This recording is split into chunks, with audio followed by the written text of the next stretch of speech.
دوستو sleeve dynasty یعنی مملوک سلطنت ہندوستان میں پہلی مسلم ریاست جو 1206 سے 1290 تک قائم رہا۔ دوستو اس سلطنت کے تمام حکمران غلام تھے، اس لیے اس کو غلاموں کا دور حکومت بھی کہا جاتا ہے۔ اس سلطنت کے بانی قطب الدین ایبک تھے جو شہاب الدین غوری کے غلام تھے۔ یہ دلی سلطنت کی پہلی ریاست تھی اور قطب الدین ایبک ہی یہاں کے پہلے سلطان تھے۔ دوستو 100 برس تک قائم یہ سلطنت جنوبی اور شمالی ہندوستان کے کئی علاقوں پر پھیلی ہوئی تھی۔ دوستو سلطان قطب الدین ایبک جیسے اور بھی طاقتور حکمران جس میں شمس الدین التمش، بہرام شاہ، علاء الدین کیقوباد، غیاث الدین بلبن اور رضیہ سلطانہ جیسے باہمت اور بہادر سلاطین نے اس سلطنت کی خدمات کی۔ دوستو مملوک سلطنت کو جلال الدین خلجی نے 13 جون 1290 عیسوی کو ختم کر دیا تھا۔ ہیلو دوستو، میں ہوں اسفندیار خان اور آپ دیکھ رہے ہیں میرا YouTube channel Asfand T V. دوستو سلیو ڈائناسٹی کے اس ایپیسوڈ میں آج آپ کو رضیہ سلطان کے حالات و واقعات اور پرانی تاریخی حقائق سے آگاہ کروں گا، لیکن اس سے پہلے نئے آنے والے دوستوں سے گزارش ہے کہ وہ ہمارے چینل کو لائک، شیئر اور سبسکرائب کرنا نہ بھولیں، اس لیے تاکہ آپ کو ہماری ہر آنے والی ویڈیو سے اپڈیٹس ملتی رہیں۔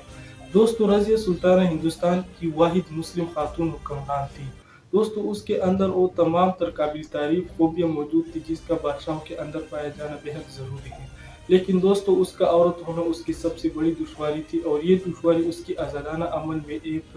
بڑی زبردست رکاوٹ تھی جس کا بھرپور فائدہ اٹھاتے ہوئے کئی ترک امراء، گورنروں اور ملکوں اور دیگر اہم سلطنت کی شخصیات نے اس کے خلاف بغاوت کا علم بلند کیا اور اس کی حکومت کو تسلیم کرنے سے انکار کیا۔ لیکن دوستو اس باہمت سلطان نے بھی ہر بار بغاوت کو کچل دیا اور انہی لوگوں کو گھٹنے ٹیکنے پر مجبور کر دیا، جس کا نتیجہ یہ ہوا کہ سلطنت کے دیگر اہم عہدیداران نے بھی اس کے آگے سر جھکا دی۔ دوستو رضیہ سلطان نے کل 3 سال 6 ماہ اور 6 دن تک حکومت کی۔ اس بات سے انکار کرنا مشکل ہے کہ رضیہ سلطان التمش کی وارثوں میں سے سب سے زیادہ لائق تھی۔ دوستو اس نے تخت نشینی کے فوراً بعد ہی محسوس کر لیا تھا کہ ترک امراء بے جا نظم و ضبط کے قیام میں ایک زبردست رکاوٹ ہے، لہٰذا اس نے ترک امراء کے کاٹ کے لیے ان کے مقابل ایک غیر ترک امراء یعنی کہ ایک غیر ترک گروہ تیار کرنے کا فیصلہ کیا، اور دوستو یہی حکمت عملی اس کی زوال کا سبب بنی، کیونکہ جو پارٹی بنی اور نسلی بنیادوں پر منظم ہوئی اور اس پالیسی کے بعد جو مسلسل رد عمل ہوا اس نے اس کو کچل ڈالا۔ دوستو اس کے بارے میں ہم آپ کو آگے تفصیلاً آگاہ کریں گے کہ اس نے اس کو کیسے کچل ڈالا، لیکن دوستو اس کے علاوہ مورخ اسامی نے رضیہ کے کردار پر بحث کرتے ہوئے جن زن نفرت خیالات کے بارے میں لکھا ہے، یعنی کہ اس نے جن غیر شادی شدہ زن نفرت خیالات کے بارے میں لکھا ہے اس پر بھروسہ نہیں کیا جا سکتا۔ دوستو رضیہ سلطانہ کے تخت کو جس پر وہ بیٹھتی تھی درباریوں عوام کے حصہ سے ایک پردہ کے ذریعے الگ رکھا جاتا، 2 محافظ خواتین اس کے پاس کھڑی رہتی اور اس کے علاوہ اس کے خونی رشتہ دار بھی اس کے پاس ہوتے، لیکن دوستو رضیہ سلطانہ کو یہ انتظام بڑا بے ڈھنگا اور حرج ثابت ہو رہا تھا، لہٰذا اس نے نظام حکومت پر براہ راست کنٹرول رکھنے کے لیے اس انتظام کو ترک کر دیا اور قلعہ و کباب پہن کر عوام میں نمودار ہوئی۔ دوستو وہ ہاتھی کی پشت پر سوار ہو کر باہر نکلتی اور سلطنت دلی کے دیگر بادشاہوں کی طرح سلطنت کے امور کو انجام دینا شروع کر دیا۔ دوستو رضیہ کو سب سے پہلے مشکل تب پیش آئی جب التمش کے مشہور وزیر نظام الملک جنیدی نے اس کی تخت نشینی کو منظور کرنے سے انکار کر دیا۔ اسے ملک علاء الدین جانی، ملک سیف الدین کوچی، ملک عزیز الدین کبیر خان ایاز، ملک عز الدین محمود جیسے شرفاء کی حمایت حاصل تھی۔ ان اتحادیوں نے رضیہ کے خلاف ایک مشترکہ محاذ بنایا اور مختلف راہوں سے دلی کی طرف روانہ ہوئے۔ دوستو رضیہ کو